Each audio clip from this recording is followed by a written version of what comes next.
Le 4 septembre 2005, au stade de Fouet-de-Boigny à Abidjan, la Côte d'Ivoire est prête à sortir le champagne, à danser le coupé décalé jusqu'au matin. Pour cause, on croyait toucher du doigt une première qualification historique en Coupe du Monde. Mais ce jour-là, dans un match capital des éliminatoires du Mondial 2006, une équipe nationale nous plombe le moral. Sur le terrain, le Cameroun a décidé de venir avec un seul objectif: casser notre délire, briser nos rêves. Et devinez quoi? Mission accomplie. Score final, 3-2 pour les Lions indomptables. Merci les gars, vraiment on apprécie. Et ce n'était pas juste une défaite de plus. Non, c'était un nouvel épisode d'une série que connaît tous par cœur. Côte d'Ivoire, VS Cameroun. Si j'étais de mauvaise foi, ce qui n'arrive quasiment jamais. Ou alors juste quand ça m'arrange. Je vous dirais que perdre contre le Cameroun, c'est exceptionnel. Rarissime. Genre éclipse solaire.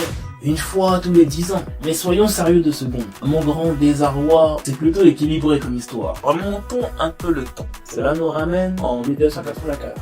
Coupe d'Afrique organisée en Côte d'Ivoire d'ailleurs. Les éléphants éliminés très rapidement dans la compétition. À votre avis, quelle équipe nationale nous élimine? Roger Mila et sa bande. 2-0. Fermez les rideaux. Douche froide. Et repartent avec leur premier titre continental. Nous, on reste à la maison avec nos regrets.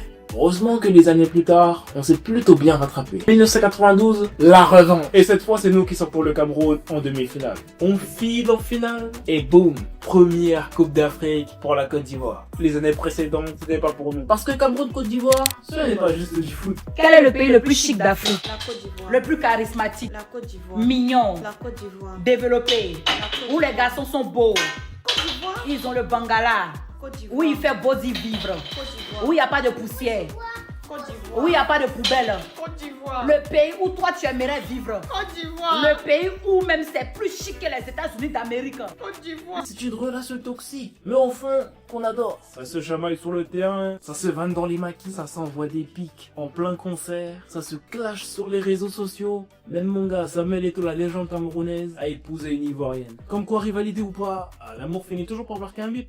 Et dans les tribunes, les Camerounais et les Ivoiriens sont les deux nations qui peuvent chanter 90 minutes, danser 90 minutes et insulter l'arbitre tous en même temps. Bon, soyons honnêtes. Sur le papier, les Camerounais ont un palmarès qui est quand même plus lourd. 5 cannes, une médaille d'or aux Jeux Olympiques, avec le luxe de battre le Brésil en plus. Ok, j'avoue, on a moins de trophées. Côté humour, là, c'est un duel serré. Les Camerounais sont capables de sortir des blagues là où t'as pas vu venir. Mais les Ivoiriens, nous, enfin, on est les rois de la punchline. Mais en vrai, sur ce terrain-là, je pense que c'est match nul. Hein. Et puis, il y a eu 2024. Ah, 2024. La Côte d'Ivoire au bord de l'extinction, au bord du précipice. On est à un match de dire adieu à notre cas à domicile. Une défaite. Et c'est fini. Pendant ce temps-là, le Cameroun devait absolument battre la Gambie. Attention. Non.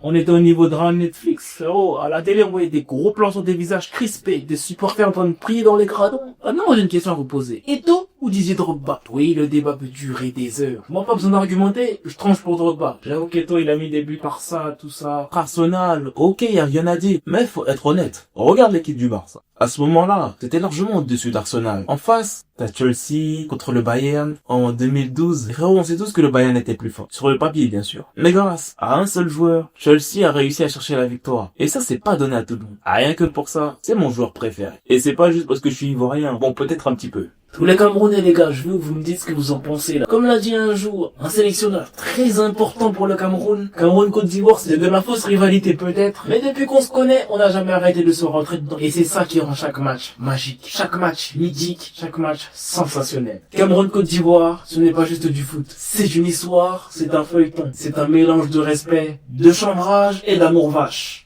Et si un jour on devait s'arrêter, ce serait moins drôle.